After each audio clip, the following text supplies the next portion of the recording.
نحمدہ و نصلی علی رسولہ الکریم اما بعد اعوذ باللہ من الشیطان الرجیم بسم اللہ الرحمن الرحیم السلام علیکم ورحمۃ اللہ وبرکاتہ۔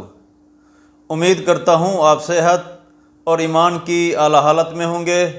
اللہ تبارک و تعالیٰ آپ کو اور آپ کے اہل خانہ کو ہمیشہ ہنستا مسکراتا رکھے۔ خوابوں کی تعبیر کے سلسلے میں ہمارا جو آج کا موضوع ہے وہ ہے خواب میں کچھوا دیکھنا۔ علامہ ابن سیرین رحمۃ اللہ علیہ نے خواب میں کچھوا دیکھنے کی کئی مختلف صورتیں بیان کی ہیں، ہر صورت کی الگ الگ تعبیر بیان کی ہے۔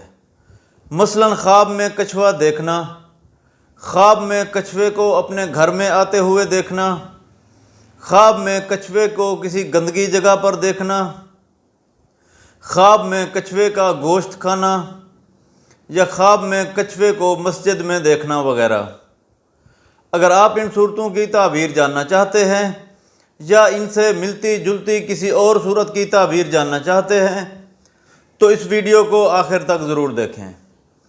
اور اگر آپ نے ابھی تک ہمارے یوٹیوب چینل خواب کی حقیقت کو سبسکرائب نہیں کیا تو پہلے سبسکرائب کر لیں تاکہ ہماری اگلی آنے والی ویڈیو سب سے پہلے آپ تک پہنچ سکے۔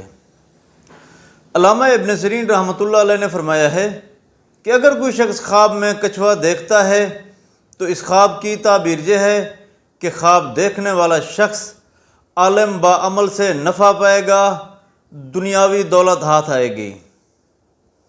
اگر کوئی شخص خواب میں دیکھے کہ اس نے خواب میں کچھوے کو اپنے گھر میں آتے ہوئے دیکھا ہے تو اس خواب کی تعبیر یہ ہے کہ خواب دیکھنے والا شخص اچھے انسان کی صحبت میں بیٹھے گا، اچھے لوگوں سے میل جول رکھے گا۔